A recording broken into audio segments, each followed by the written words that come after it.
এই কি গো? ছি বাবা, মা মারা গেছে বলে এই বয়সে ছেলে বৌমা থাকতে তুমি আরেকটা বিয়ে করে আসলে। তোরা তো আমাকে দেখিস না, এই বয়সে আমাকে কে দেখবে?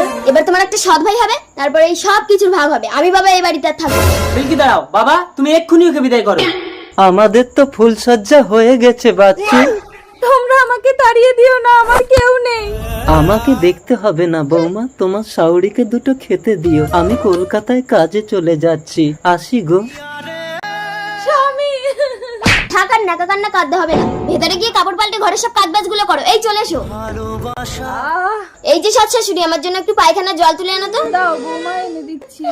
কি গো, আমাদের কি একটা বাচ্চা কাচ্চা হবে না? চলো ভেতরে গিয়ে চেষ্টা করি।